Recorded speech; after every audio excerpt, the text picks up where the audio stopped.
하늘은 높고, 마이크 좀요. 하늘은 높고 떡 먹기에 좋은, 떡과 포도주 먹기에 좋은 9월 둘째 주 귀한 예배에 오신 성도님들 모두 환영하고 예수 그리스도의 이름으로 축복합니다. 오늘 또 준비하신 하나님의 은혜가 우리 모두에게 충만하게 임하시기를 축원합니다. 말씀 보겠습니다. 창세기 28장 10절에서 19절 말씀을 교독하시겠습니다. 40쪽이네요. 구약 40쪽 창세기 28장 10절에서 19절까지 교독하시겠습니다. 제가 먼저 봉독하겠습니다. 야곱이 브엘세바에서 떠나 하란으로 향하여 가더니 한 곳에 이르러서는 해가 진지라 거기서 유숙하려고 그곳에 한 돌을 가져다가 베개로 삼고 거기 누워 자더니 꿈에 본즉 사닥다리가 땅 위에 서 있는데 그 꼭대기가 하늘에 닿았고 또 본즉 하나님의 사자들이 그 위에서 오르락 내리락 하고 또 본즉 여호와께서 그 위에 서서 이르시되 나는 여호와니 너희 조부 아브라함의 하나님이요 이삭의 하나님이라. 내가 누워있는 땅을 내가 너와 내 자손에게 주리니 내 자손이 땅에 티끌같이 되어 내가 서쪽과 동쪽과 북쪽과 남쪽으로 퍼져 나갈지며 땅의 모든 족속이 너와 내 자손으로 말미암아 복을 받으리라. 내가 너를 어디로 가든지 너를 지키며 너를 이끌어 이 땅으로 돌아오게 할지니라. 내가 내게 허락한 것을 다 이루기까지 너를 떠나지 아니하리라 하신지라. 야곱이 잠이 깨어 이르되 여호와께서 과연 여기 계시거늘 내가 알지 못하였도다. 이에 두려워하여 이르되 두렵도다. 이곳이여 이곳은 다름 아닌 하나님의 집이요 이는 하늘의 문이로다 하고 야곱이 아침에 일찍이 일어나 베개로 삼았던 돌을 가져다가 기둥으로 세우고 그 위에 기름을 붓고 그곳을 베들이라 하였더라. 이 성의 이름은 루스더라. 아멘. 한 군데 더 보겠습니다. 마가복음 1장 신약 52, 3쪽입니다. 마가복음 1장 9절에서 11절까지 같이 봉독하겠습니다. 신약 52, 3쪽 마가복음 1장 9절에서 11절까지 다 같이 시작. 그때 예수께서 갈릴리 나사렛으로부터 와서 요단강에서 요한에게 세례를 받으시고 곧 물에서 올라오실새 하늘이 갈라짐과 성령이 비둘기같이 자기에게 내려오심을 보시더니 하늘로부터 소리가 나기를 너는 나 사랑하는 아들이라 내가 너를 기뻐하노라 하시니라. 아멘.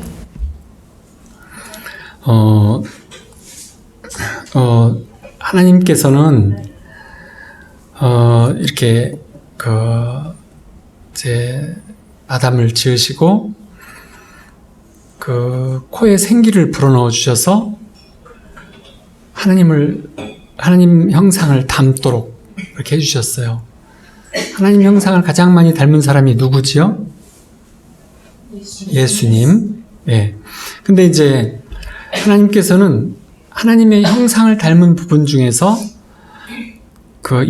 하나님의 영이신 그 영을 우리에게 주셨다는 것도 있고, 또 하나님의 속성 중에서도 우리에게 주신 것이 많이 있어요.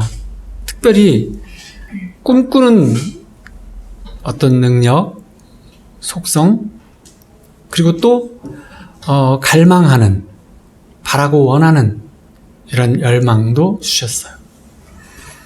그래서 에덴 동산에서 에덴 동산을 지으시고 그 동쪽에 에덴 동산을 이렇게 지으시고서 그리고 거기에서 이제 아담과 이브를 이제 살게 하면서 하나님께서는 때때로 내려오셔서 아담과 함께 동행하고 거니르셨어요. 그것이 하나님의 뜻이고 계획이신 거죠. 근데 이제 에덴을 쫓겨난 이후에 이제 가인이 아벨을 죽이고 가인의 후예들이 쭉 살아오면서 이제 하나님이 이 땅에 계실 자리가 없는 거죠. 그런데 이제 아브라함은 하나님의 음성을 듣고 하나님의 원하심에 따라서 이렇게 이제 하란까지 와서 또 이제 가나안 쪽으로 이렇게 오는 이 여정을 겪으면서 하나님께서 아브라함에게 보여주셨던 것처럼 저 하늘의 많은 별처럼 하면서 이제 마음속으로 바라고 원하는 것을 꿈꾸도록 하는 능력을 주셨죠. 그래서 구약에서 보면 많은 선지자, 왕, 또 백성들이 하나님의 뜻 안에서 하나님이 함께 해주시기를 꿈꾸고 갈망하고 열망을 해요. 그래서 서서히 하나님은 이 땅에 그분이 함께 하시는 어떤 곳을 이제 어떤 곳에 함께 해주시기 시작하시죠. 그런 많은 어떤 선지자들 또 왕들 다 이렇게 지난 시간에처럼 고대했어요. 그래서 그들이 꿈꾸고 갈망하고 열망하고 또 예언하고 기도하는 그것대로 하나님은 점점 그거를 응답해 주시는, 실체로 이 땅에 있게 해주시는 그런 역사를 계속 해주셨어요. 솔로몬도 지혜와 통찰력이 굉장했는데 부도 막강했어요. 지금 부자들이, 세계 최고의 부자들이 솔로몬에 비하면 좀 하찮게 보일 정도로 부자였어요. 온 세상의 부요를 누렸어요. 근데 얼마만큼의 그 지혜와 명성과 막대한 부가 있었는지 당대의 많은 열방들의 영향력도 막강하게 행사했는데 솔로몬을 미워하는 왕들조차도 그를 섬기고 미워함을 표할 수가 없었어요. 그만큼 막강했어요. 압도적이었죠. 세상 모든 사람들은 그의 지혜 앞에 또 두려워하지 않을 수가 없었어요. 열왕기상에 보면 3장에 온 이스라엘 왕의 심야의 판결함을 듣고 왕을 두려워하였으니 이는 하나님의 지혜가 그의 속에 있어 판결함을 봄이더라. 지혜는 하나님의 임재가 함께 하시는 것과 같아요. 왜냐하면 지혜는 인격이기 때문에 그렇죠. 그런 솔로몬에서부터 이제 왕이요 선지자였던 다윗, 사도행전 2장에 보면 그는 선지자라 하나님이 이미 맹세하사 그 자손 중에서 한 사람을 그 위에 앉게 하리라 하심을 알고 다윗을 선지자라고 이렇게 했어요. 아까 찬양을 하면서 보니까 다윗의 성이 호산나 같더라고요. 호산나 다윗의 왕이. 다윗의 성이 그러니까 이제 호산나인 거고 이름은 다윗인 거잖아요. 다들 그렇다고 그러시네. 감사합니다. 그렇게 또 제 말을 신뢰해 주셔서 틀린 말인데. 근데 이제 선지자들은 저 앞선 시대를 넘어서 앞을 보고 그것을 선포하는 것이 선지자지요. 구약의 왕이고 선지자는 신약으로 말하면 사도이며 선지자인 뭐 그런 사람과 같아요. 그러니까 이제 구약 인물들이 하나님이나 천사와 대면에서 만난 경험, 이게 시대를 앞서간 거예요. 그런 친밀함은 오직 예수님 이후에 신약에서만 일상적인 것이 되었어요. 구약에서는 매우 드문 일이었어요. 근데 이사야 선지자는 이사야 64장 1절에 이렇게 예언적인 기도를 해요. 원하건대 주는 하늘을 가르시고 강림하시오. 하늘을 가르고 강림하시고 이렇게 예언적인 말씀을 하세요. 메시아가 도래할 것이고 온 세상이 주님의 영광으로 가득할 것이다. 이스라엘의 많은 백성들은 하나님의 자녀들로 회복할 것이다. 이런 그 바람을 이사야는 앞서서 시대를 앞서서 봤고 그것을 기도하고 선포했어요.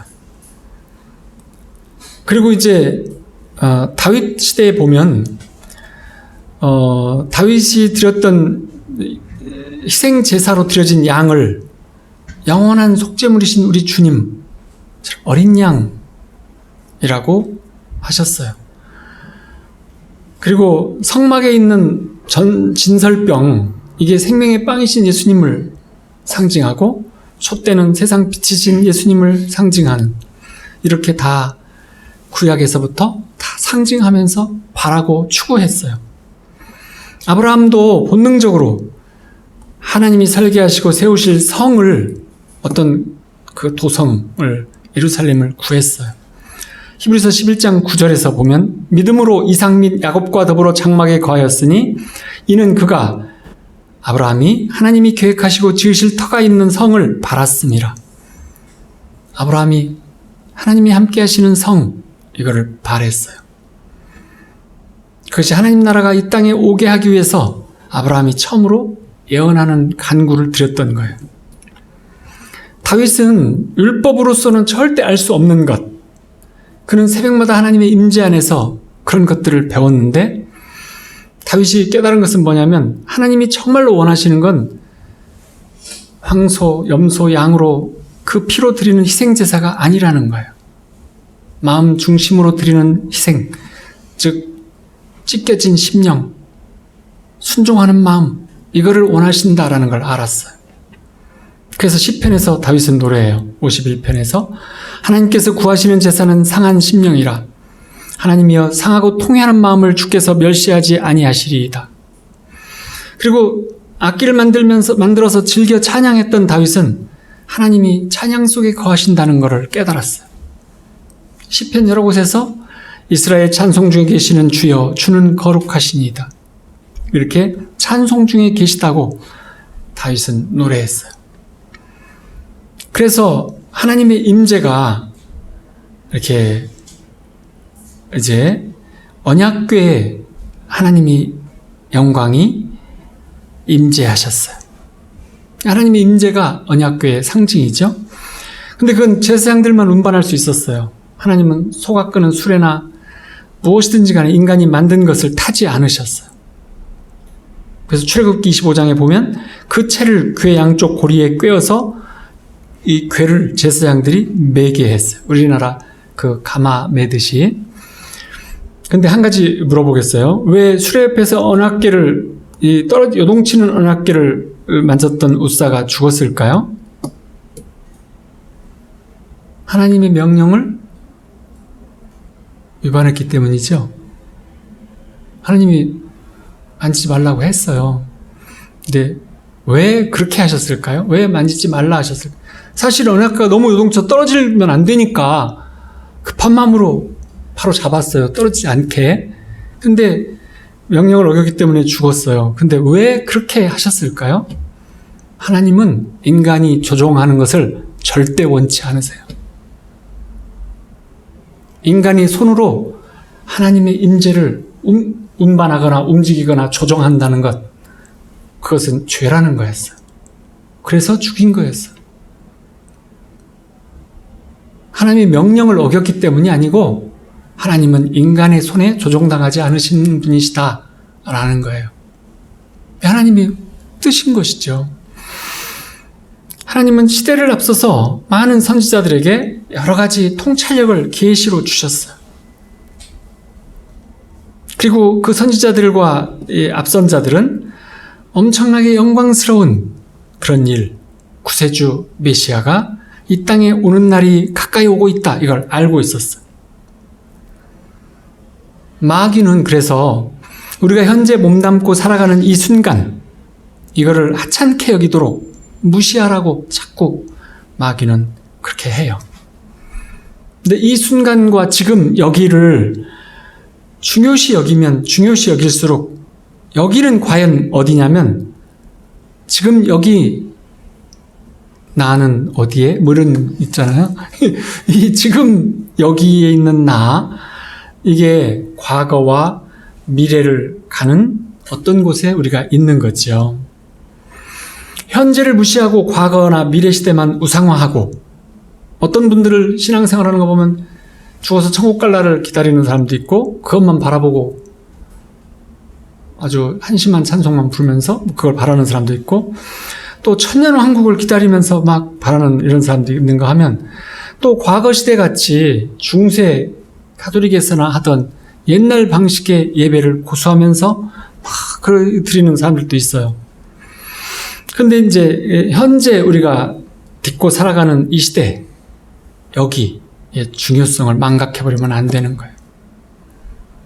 야구, 테니스, 골프, 배드민턴, 탁구, 소양인들이 좋아하는 팔 운동을 중심으로 하는 운동들인데, 이건 어떤 세 가지 동작이 있어요. 이건 이제 아시죠? 백스윙, 뒤로 가는 것, 그다음에 현재를 치는 것, 그리고 마무리 동작 이렇게 되어지잖아요. 거의 다 똑같아요.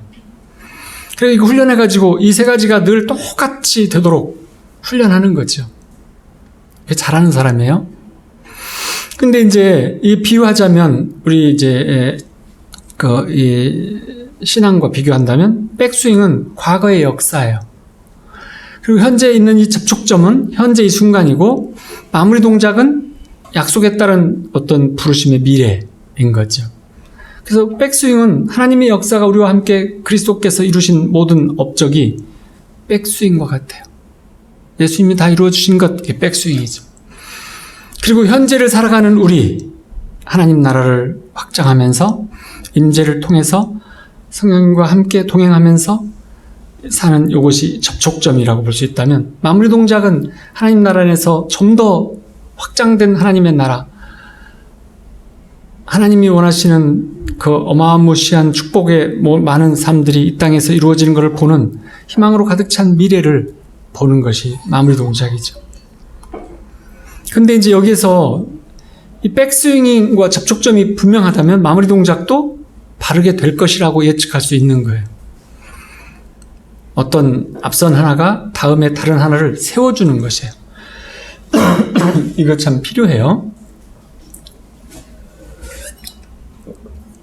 그래서 실제 주님은 우리보다 벌써 저 미래에도 가 계세요. 우리를 위해서 확실한 미래를 보장해 두셨어요. 최초로 우리를 만드실 때부터 저 미래를 향한 과정들을 다 계획을 하셨죠. 그래서 우리는 믿음 안에 거하면서 하나님의 온전한 계획과 하나님의 온전한 뜻을 알아차리면서 현재 이곳에서 그 조화를 이루면서 살 수 있도록 그 조화를 이루며 살아가는 일을 우리가 하는 것이에요. 하나님이 우리에게 약속을 주실 때는 분명한 이유가 있어요. 우리를 그곳에 데리러 가시려고 하는 거죠. 필요한 말씀들을 주세요. 성경 전체를 보면 하나님께서는 그분 자녀들 마음속에 천국에 대한 갈망을 심어 놓으셨어요. 그래서 하나님께서는 특정한 어떤 장소, 성막, 장막, 제단, 성전 이런 곳에 천국의 갈망을 주셨고, 또 주님께서 현재적인 통치가 이루어지는 이 땅에서의 그 하나님 나라, 천국에 대한 갈망을 또 주셨어요. 왕국, 하나님의 나라, 이걸 왕이 다스리는 영토를 의미한다고 그랬잖아요. 그러니까 이제 우리가 우리의 본향으로서의 천국을 갈망하는 것, 그것도 바르고 좋은 일이에요. 나중에 갈 천국을. 근데 현재 여기서 이루어지는 하나님의 통치, 이건 예수님이 주시고 싶어 했던, 가장 원했던 것이잖아요. 이것도 우리 똑같이 갈망을 해야 돼요. 하나님의 임무는 우리를 천국으로 데려가시는 것이에요. 그게 예수님의 임무였어요. 우리의 임무는 죽어서 천국 가는 것이 아니고 살아서 기도와 순종을 통해서 천국을 이 땅으로 가져오는 것이 우리의 임무예요. 하나님 나라를 우리들 삶으로 누리는 거죠. 그게 하나님이 우리가 해야 될 임무예요. 그래서 예수님께서 뜻이 하늘에서 이루어진 것 같이 이 땅에서도 이루어지다 이렇게 기도하라고 하셨잖아요. 하나님이 통치하는, 하나님이 이미 다스리고 계신 하나님의 나라, 천국, 이게 이 땅에 영향력을 행사하기를 예수님은 간절히 바라셨어요. 하나님도 그걸 간절히 바라셨어요. 하나님이 이 땅을 왜 마귀에게 통치하게 놔두셨을까요? 한마디 말씀으로 다 해결할 수 있는데 우리를 지으시고 이 땅을 살게 하시면서 우리와 연합해서 동행하면서 그 일을 이루자고 하시는데 왜 그러실까요? 하나님의 속성도 꿈꾸고 열망하고 갈망하는 것이 하나님의 속성이세요. 우리도 그렇게 만들어 놓으셨어요. 그 두 가지 뜻을 이루려면 이 땅을 그냥 말씀 하나로 온전한 천국, 죽어서 가는 그 천국으로 다 만들어 놓으셨다고 하면 우리는 꿈꾸고 바라고 열망할 일이 없는 거죠. 그렇죠? 그게 없는 거죠. 그래서 하나님 아들의 입을 통해서 천국이 이 땅에 영향을 미치기를 갈망하는 부르짖음이 마음속에서부터 폭발을 하셨어요. 하나님은 그 아들이신 예수님이 기도에 응답하시기 위해서 이미 무대를 다 꾸며 놓으셨어요. 그런 후에 기도로 선포하라고 그렇게 말씀하시는 분이 하나님 아버지시죠. 근데 이제 여기까지 서론이라면 본론으로 들어가 봐요. 이제 구약 28장, 창세기 28장에 보면 야곱이 이제 꿈꾼 얘기가 나오잖아요. 돌베개 메고 잠을 잔 야곱이. 이제 꿈에 보니까 사닥다리가 땅 위에 서 있는데 꼭대기가 하늘에 닿았고, 또 본즉 하나님의 사자들이 거기서 오르락내리락하고, 그리고 잠이 깨서 여호와께서 과연 여기 계시구나, 내가 알지 못하였도다. 그래서 여기가 다름 아닌 하나님의 집이요 이는 하늘의 문이로다. 그래서 그곳 이름을 베델이라 하였더라. 루스였는데 베델로 바꿨어요. 그러면 성경에서 하나님의 집에 대해서 최초로 언급한 말씀한 곳이 여기예요. 야곱. 그래서 하나님의 집과 그것에 대해서 최초로 언급 말씀한 그 야곱이 이스라엘의 조상이 되는 거예요.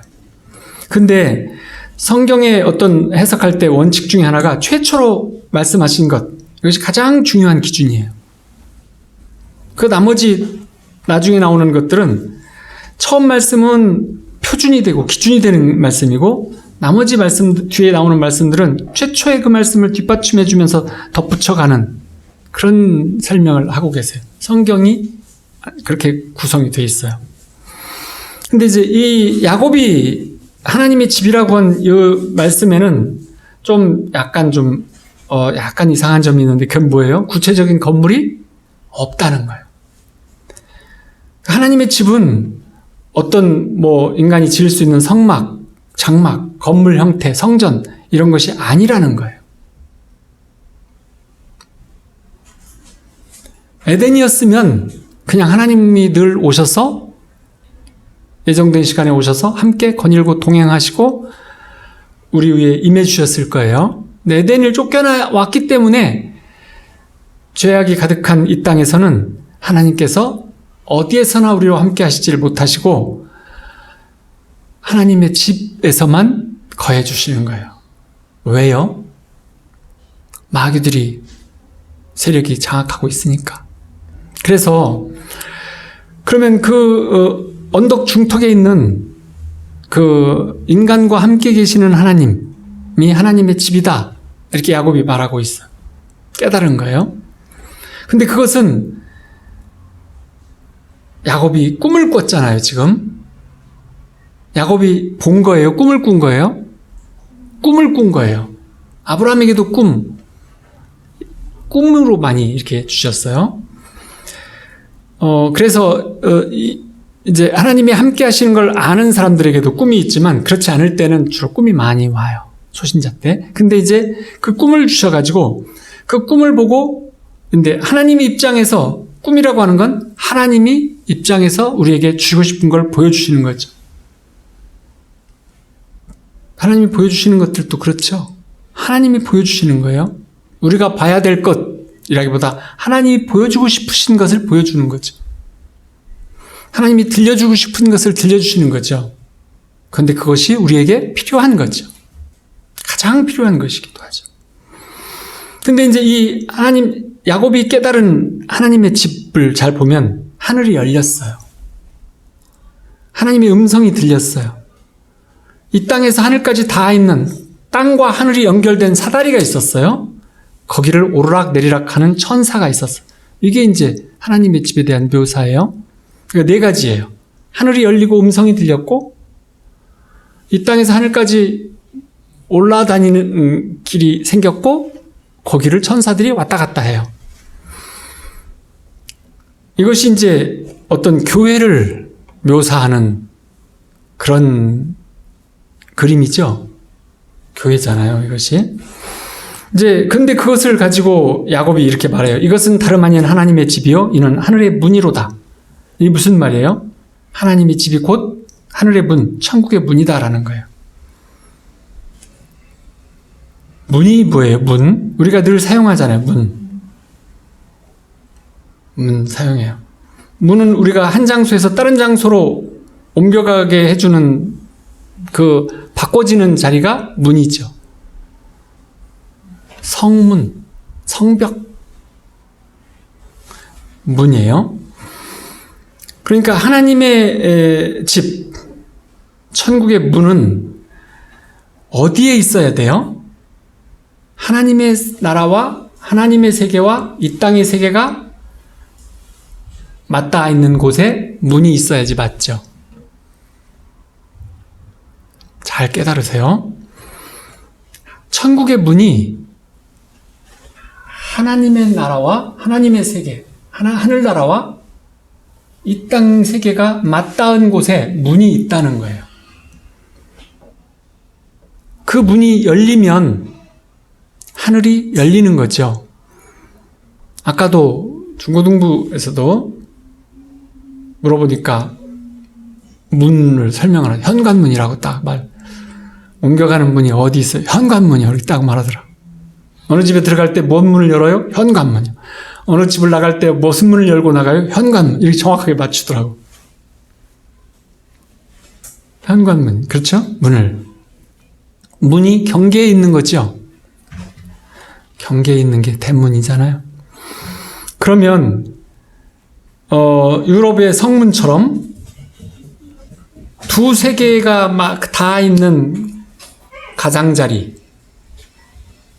하나님의 세계의 가장자리, 이 땅의 가장자리, 거기가 서로 맞닿아 있는데 거기에 문이 있어요. 천국의 이미지를 잘 세우세요. 뜻이 하늘에서 이룬 것처럼 이 땅에서도 이루어지게 하려면 이 문을 잘 알아야 돼요. 그래서 그러니까 이제 하나님의 집은 하늘의 문이에요. 근데 그 하늘의 문이 천국의 문이죠. 하나님이 통치하시는 하늘 세계와 이 땅의 세계가 맞닿는 곳, 거기에 문이 있어요. 우리도 마찬가지예요. 우리가 이제 성령이 임한 우리들은 하늘의 문을 열고 성령의 임재를 우리가 운반할 수 있어요. 하나님은 누구에게서 언약궤를 운반하게 하셨죠? 레위인에게, 제사장들에게 운반하게 하셨잖아요. 제사장들이 운반하게 했어요. 다윗이 그래서 오베데돔의 집에 멈추게 할 때, 거기서 멈추게 할 때 두려운 거였어요. 다윗은 그 예전 구약을 제대로 안 읽었기 때문에 본인이 성령이 충만한 사람이었는데, 그래서 아무 일이 없었던 거지만 수레를 끌고 가면서 보니까 굉장히 두려운 거예요. 그래서 알았어요. 거기서 있다가 다시 이제 다윗의 장막을 만들고, 그리고 이 언약궤를 하나님의 임재를 옮겨와야 되겠다 할 때 제사장 속옷 에봇을 입었어요. 겉옷도 입었어요. 제사장 옷을, 왕의 옷을 벗고 제사장 옷을 입었어요. 그리고 제사장들이 어깨에 그 끈을 꿰가지고, 이 언약궤 양쪽에 있는 끈을 이렇게 깨가지고 이 끈에만 사람이 들어가서 어깨다 양쪽에서 메고, 그리고 이제 갔어요. 근데 하나님의 임재는 누구를 따라갔어요? 상상력으로 그려보세요. 춤추는 다윗을 따라갔어요. 언약궤가 춤추는 다윗을 따라갔어요. 정말 아름다운 모습이에요. 얼마나 마음의 열정, 임재를 추구했던 다윗은 충만한 열정이 있었는지 정말 온 힘을 다해서 춤을 추면서 앞서갔는데, 하나님의 임재가 아무 일 없이 기쁘게 따라가셨어요. 그래서 바지 겉옷이 흘러 내려가 버렸어요. 그리고 모시옷 같은 속옷, 에봇만 남았는데 그것도 모른 채로 완전히 취해가지고 춤을 추며 가고 있었어요. 그리고서 깨달은 것이 뭐였어요? 춤추고 찬양하는 것, 그것이 피 흘리는 제사보다 낫다는 것을 다윗은 깨달았어요. 그래서 24시간 찬양을 드렸어요. 그때마다 인재해 주셨어요. 그러니까 이제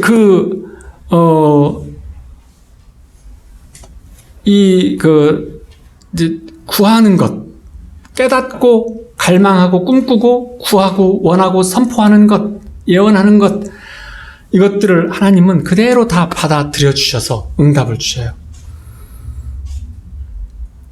그래가지고 이제 어떻게 되냐면, 이제 예수님이 물 세례를 받을 때 똑같은 일이 일어나요. 그 야곱이 깨달은 그 사건이 그대로 일어나요. 그래서 예수님에게 성령이 이렇게 하늘문이 열리죠.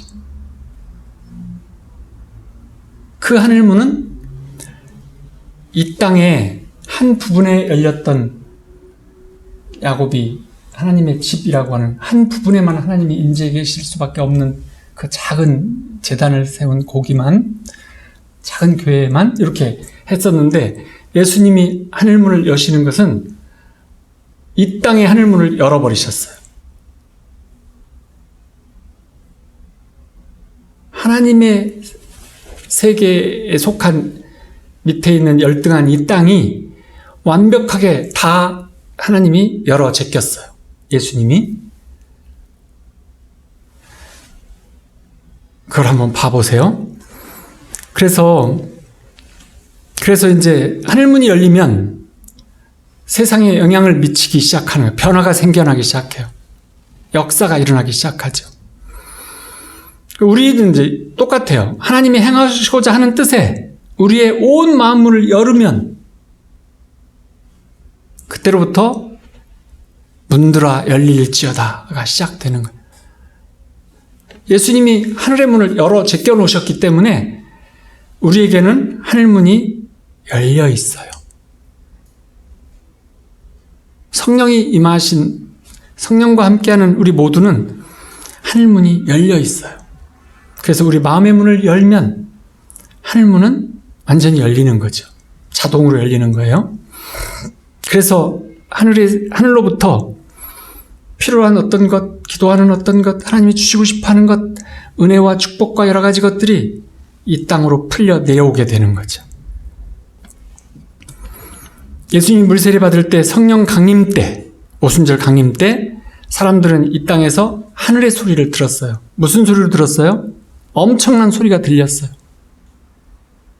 하늘나라의 어떤 그 엄청난 울림, 소리가 이 땅으로 들려왔어요.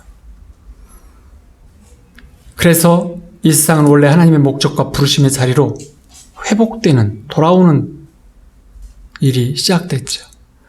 그래서 그때 두 세계가 충돌을 해요. 그곳에서. 하늘문이 열리면.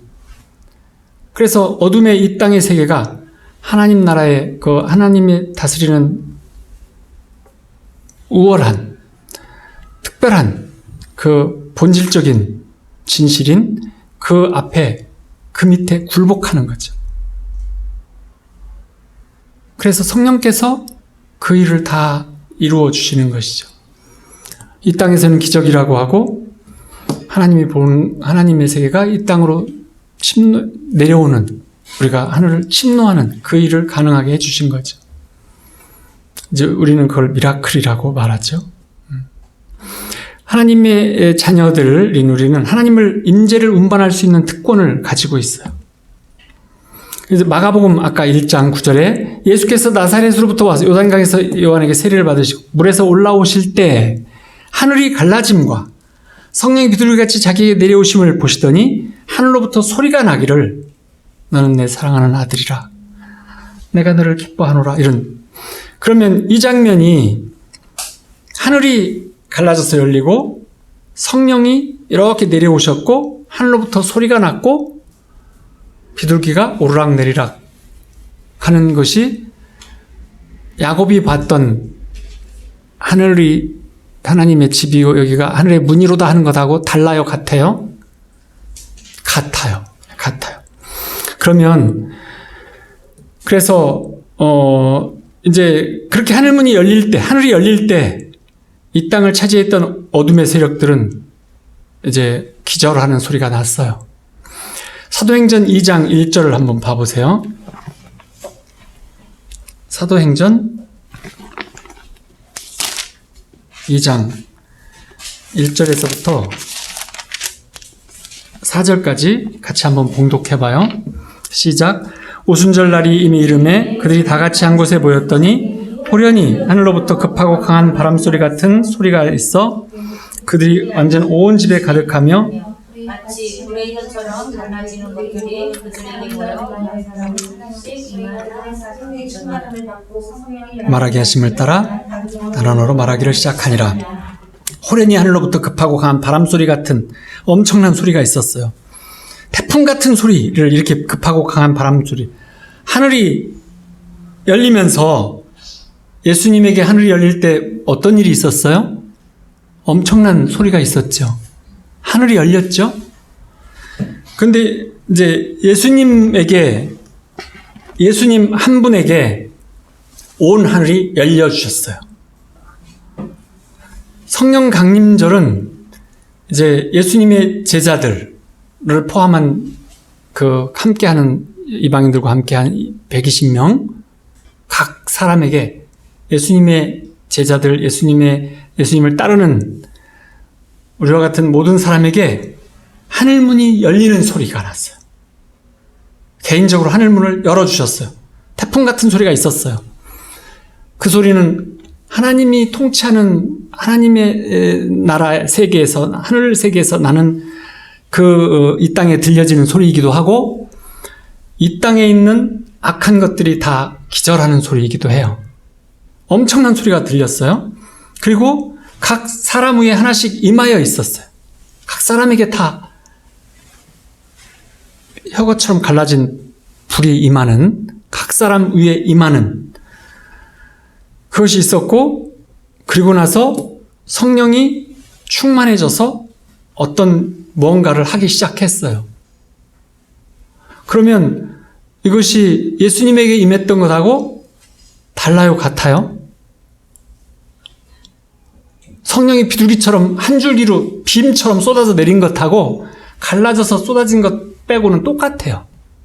하늘에 소리가 있고 그 안에 어떤 역사가 있고 각 사람에게 임하는 성령이 있고, 그래서 그때로부터 우리 모두에게 임해 주신다는 거죠. 그러니까 똑같은 거예요. 그러면 이제 다시 한번 잘 생각해 보세요. 맨 처음 에덴 동산에서는 하나님이 내려오셔서 아담과 함께 동행하며 거니르셨어요. 그래서 저 장미꽃 위에 있을 그 찬양을 굉장히 좋아해요. 저는 개인적으로 흔히 잘 많이 틀어놓고 있어요. 진료실에서도. 근데 그게 무슨 노래인가 하면 원래 제목은 In the Garden, 동산에서죠. 예수님이 함께 해주세요. 나를 가라 명하시는 예수님. 함께 거니시면서 이제 너는 세상으로 가서 너의 일을 해라. 내가 함께 해주마 하는, 근데 장미꽃 이슬을 보고 그러면서 동산, 정원을 거닐고 있어요. 예수님과 그것을 묘사하는 굉장히 영적인 찬양이죠. 근데 그 정원이 원 모델은 어디예요? 에덴이잖아요. 에덴을 회복해 주신 예수님이 예수님과 함께 동산을 거닐면서 내가 너와 함께, 그러니까 너 엄청 기쁘다. 너한테도 기쁨이 엄청나지. 그래서 모든 곳을 보는 곳에 기쁨이 엄청나다고 해요. 이 기쁨을 누가 알냐고, 난 너무 기쁘다는 찬양이 그 안에 있잖아요. 그리고 이제 나에게 너는 이제 세상 속에 가서 이렇게 해라 하고 명하시는, 이것을 지금 듣고 음성을 듣고 그 음성, 이라는 가사가 나오잖아요. 음성을 듣고 이렇게 그래서 너무 기뻐하는 그 모습을 그렸어요.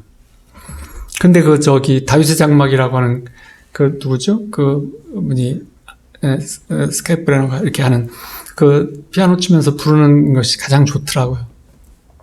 근데 이제 야곱은 베델이 하나님의 집이요 하늘의 문인 것을 깨닫고 최초로 제단을 만들었어요. 교회를 만들었어요. 하나님이 함께 하실 처소를 만들었어요. 다윗은 장막을 지어서 언약궤를 모시면 하나님의 임재를 모셨는데 찬양을 기뻐하시는 하나님과 함께 늘 함께 했어요. 임재가 늘 함께 했어요. 장막 안에서. 그러니까 거기가 늘 하나님의 처소였어요. 그리고 세례 요한에게 요단강에서 물세례를 받으셨을 때 성령님이 예수님 위에 머무르셨죠. 하늘을 열고 예수님 위에 집중적으로 임해 주셨잖아요. 그리고 오순절 날부터는 성령님이 강림해서 주의 자녀들 위에 머무시기 시작했어요. 성령님은 우리 안에 머무세요. 누구를 위해서? 그 안에 머문 사람을 위해서. 하나님이 그 위에 머리 위에 머물기를 원하시는데 머리 위에 머무시는 건 누구를 위해서 머물러요? 운반하라고. 머리 위에 임하시는 성령님을 운반하라고. 임파테이션 하라고. 전해주라고. 성령의 역사를 통해서 다른 사람을 위해서 우리 위에 임해 주시는 거예요. 내면에는 우리를 위해서 임해 주시는 것이고, 그리고 그것이 굉장히 중요한 사실이고, 또 하나의 중요한 사실은 영적 세계에서는 엄청나게 격렬한 하나님과 하나님의 영광과 그 영광에 반대하고 싫어했던 어둠의 세력들이 영적인 어떤 충돌이 있잖아요. 하지만 우리 하나님의 백성들에게 있어서는 그때가 어떻게 느껴요? 그 엄청난 충격이 있는 그 시간을 어떻게 느껴요? 놀라운 일로 느껴요? 충격으로? 평안으로 느껴요. 가장 깊은 평화로, 안식으로 느껴요. 이 평강의 하나님이 사단을 쳐부시고 마귀를 우리 발 아래 짓밟게 하시는 그 일을 하실 때 우리가 누리는 것은 뭐였어요? 성령 충만한 평강의 시간이에요. 성령 충만한 평강의 시간이 어둠의 세력들한테는 공포에 떠는 시간들이라고 말할 수 있어요. 평안 가운데서 그런 일들이 이루어져요. 우리는 평안해요. 로마서 16장 20절에 보면 평강의 하나님께서 속히 사단을 너희 발 아래에서 상하게 하시리라. 그러니까 하나님 나라 안에서는 평강, 이 평강이 강력한 전쟁 무기가 되는 거예요. 그래서 오순절 이후에는 그래서 우리 몸을 뭐라고 불러요? 주님의 몸된 교회라고 불러요. 하나님의 집 교회를 여기는 기도하는 하나님의 집이다 이렇게 표현하잖아요. 교회가 그렇죠. 근데 주님의 몸된 교회는 우리예요. 거기를 영원한 하나님의 집, 하나님의 처소가 되게 해주셨어요. 그것이 원래 하나님의 계획이고 뜻이었어요. 동산에서 함께 걸어주시는 것처럼. 근데 지금 이 순간 우리는 그러면은 어디에 세워진 건물이 있어요? 하나님의 집이 우리는 어떤 세계에 이루어졌어요? 하늘의 세계와 땅의 세계가 맞닿은 그 자리에 우리로 하여금 건물이 서 있어요.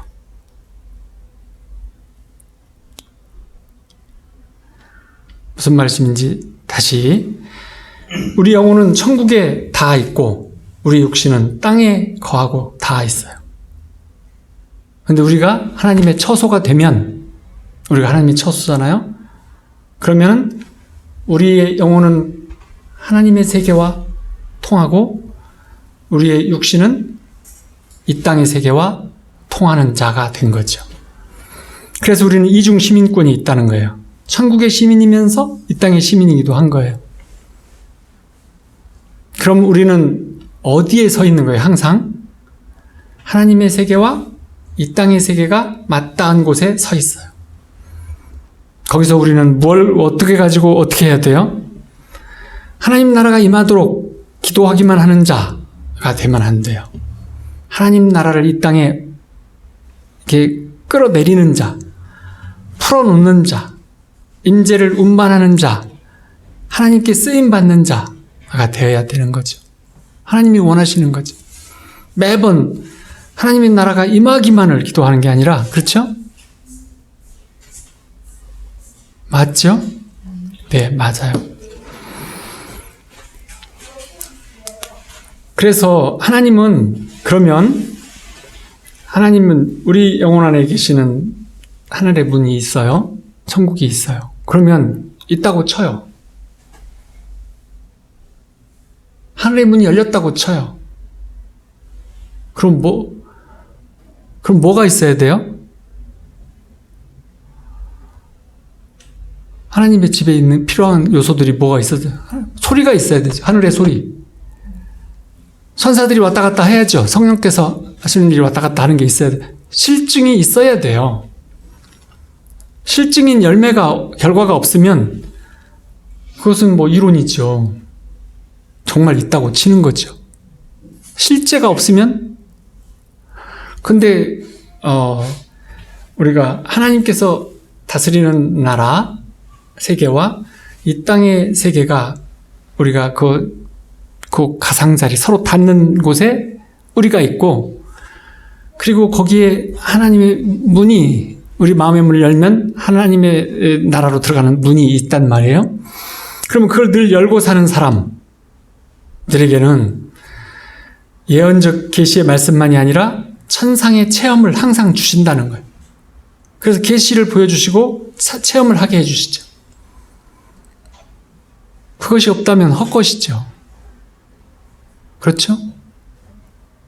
신학교에서 말하는 거와 똑같은 것이 되는 거죠. 그냥 말로만 있는 거죠. 세상에 갈망하고 꿈꾸고 열망하는 것, 그것이 하나님을 닮은 우리 인간의 본성이에요. 여러분들, 달콤한 것이 존재하지 않는다면 우리가 달콤한 것을 갈망할 필요가 있을까요? 이 세상에 달콤한 것이 아예 없어요. 그럼 달콤한 걸 갈망할 이유가 없죠. 하나님 안에서 뭔가를 갈망한다, 꿈을 꾼다, 뭔가를 바라고 원한다는 것 자체, 그것이 뭐냐면 그게 실체예요. 그것이 뭔가 있다는 거예요. 갈망해야 될 실제가 있다는 거예요. 그리고 그것을 누리게 해주시는 걸로 입증을 해주시죠. 그러는 분이 하나님이시죠. 아브라함도 똑같았어요. 히브리서 11장 10절에 보면 이는 그가 하나님이 계획하시고 지으실 터가 있는 성을 바랐습니다. 아브라함이 하나님이 계획하시고 지으실 터가 있는 어떤 성을 바랐대요. 구체적이고 실제적이며 영원한 집, 하나님이 직접 지으신 거처, 우리들을 위해서 준비되어 있다는 것을 믿음으로 아브라함은 알았다는 거예요. 요한복음 14장에 보면 예수님이 내 아버지 집에 거할 곳이 많도다. 그렇지 않으면 너에게 일렀으리라. 내가 너희를 위하여 거처를 예비하러 가노니. 그래서 부활 승천하셔서 다시 오셔가지고 그 거처를 우리에게 주셨잖아요. 우리가 주님의 몸된 교회가 되도록 해주셨잖아요. 거처를 주셨잖아요. 너무 이상한 말이에요? 이해가 전혀 되지 않는? 그렇지 않죠? 예. 그래서 주님의 제자들이나 주님을 따르는 모든 사람들은 마음에 깨닫는 것들이 있어요. 하나님의 나라가 필요하다. 이 깨달음은 누구한테나 다 있어요. 왜 거기에 대한 갈망이 있어요? 실제니까. 왜 있는 곳이에요. 성령께서 오셔서 우리 모두에게 하나님의 거처가 되게 해주셨고, 만약에 그렇지 않았다면 제자들에게 니들 다 헛살은 거야. 없더라고, 가보니까. 이렇게 말해주겠다고 하셨잖아요. 그러려고 부활해서 올라가셨다니까요. 예수님이 얼마나 친절하신 분이냐면, 내가 가봐가지고 아무것도 없으면 너희들한테는 말해줄게. 헛거라고. 근데 그 말을 안 하셨어요. 그리고 약속대로 성령의 오순절 사건을 주셔서 성령이 이 땅에 내려와서 이렇게 해주셨죠. 예수님이 이 땅의 모든 사람을 깨우쳐 주시는 빛이잖아요. 해가 떠오를 때 생각해 보세요. 캄캄한 어둠이 있는 새벽인데 하나님이 이제 밤이 되고 선을 할 때 하나님이 거니시는 소리를 들었죠. 아담이 하고 부끄러워서 죄를 짓고 나서 부끄러워서 숨었잖아요. 근데 들은 것은 뭐냐면 아담아 어디 있느냐 그러니까 지금 여호와께서 거니시는 소리를 듣고 숨었나이다 이렇게 대답을 해요. 원어를 보면 그 시간이 있었어요. 밤이 되고 선을 할 때. 밤이 돼서 선을 하다는 것은 초저녁 때가 선을 하다 이런 뜻도 되는데 가장 서늘한 시간이 언제인지 아세요? 네? 예. 아이들이 야제증이라고 밤에 우는 애들이 있어요. 깽이들, 아주 갓난 아이들, 100일 전후쯤 되는 아이들이 밤에 우는 아이들이 있어요. 근데 그 아이들이 왜 우냐면 장이 냉해져서 울어요. 엄마가 찬 걸 많이 먹고 젖을 먹이면 엄마는 탈이 안 나는데 아기는 배가 냉해져 갖고 울어요, 밤에. 그러면 언제 우냐?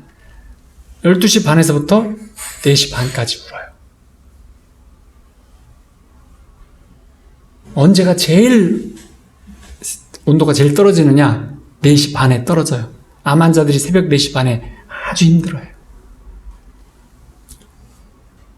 그래서 새벽에 불을 다시 넣어야 돼요. 근데 그 갓난 아이가 대기가 가장 떨어지는 시간을 몸으로 알아요. 신기한 일이죠. 따뜻한 방 안에 있는데 알아요. 우리가 그런 존재예요. 독특한 존재죠. 그러니까 이제 밤이 되고 서늘할 때 가장 온도가 떨어질 때가 그럼 언제예요? 새벽 예배가 시작되는 4시 반쯤. 새벽을 깨우리로다가 그래서 나온 말이에요. 그때가 하나님이 동산을 내려와서 거니시는 때예요. 그래서 유대인들은 하루를 저녁에 시작해서 다음날 저녁 때까지 한 가운데가 새벽 4시 반이에요. 그들의 한낮, 한가운데가, 하루의 한가운데가 새벽 시간이에요. 왜 그렇게 계산을 할까요? 하나님이 우주를 만드실 때 그렇게 만드셨어요. 그리고 그렇게 운행을 하세요. 해가 뜰 때 보면 해가 떠오를 때 어둠을 압도하고 빛이 임하잖아요. 나무 숲으로 빛이 처음 임할 때 쫙 비치는 거 보이시죠? 그러면 어둠이 다 물러가고 환해지면서 이 땅의 모든 생명체들이 새로운 하루를 시작하잖아요. 그 어둠을 압도하는 햇빛, 그 빛과 같이 모든 어둠을 다 물리쳐 주시고 또 우리들을 다 깨우쳐서 보게 해주시는 빛이 되어주시는 예수님이 그렇게 해주시는 분이에요. 그래서 우리가 그걸 알고 있지만 삶이 너무 분주해서 내면의 상처들이 많아서 인간적인 교만, 세상의 것들이 너무 많아서 그걸 잡느라고 그래서 보이지 않는 것에 대한 어떤 이해를 못하고 보이지 않는 것에 어떤 갈망이 없게 되면 보이지 않는 것은 그에게 주어지지 않아요. 보이지 않는 것이 뭐예요? 보이지 않는 것이라고 말했잖아요. 고린도전서에서. 보이지 않는 것. 히브리서. 보이지 않는 것. 성령과 하나님 나라. 보이지 않는. 이거에 대한 깨달음과 갈망이 우리 안에 있다면 그분에게는 꼭 성령을 통해서 하나님의 나라가 주어져요. 그런데 이제 그런 통찰을 우리가 어떻게 할 것인가 우리가 결정해야 되는, 선택하고 결정하고 그리고 거기에 대한 우리의 최선을 다하는 것이에요. 그래서 우리 사랑하는 미라클 교우님들, 하나님의 집인 성령님의 거처가 되셨음을 다 알고 있으시잖아요. 그러면 주님을 믿고 의지하면서 매일 새벽마다 하나님의 임재를 누리시고 하나님 나의 용사의 삶을 사시기를 축원합니다. 우리 함께 기도하겠습니다. 좀 꺼주세요. 네.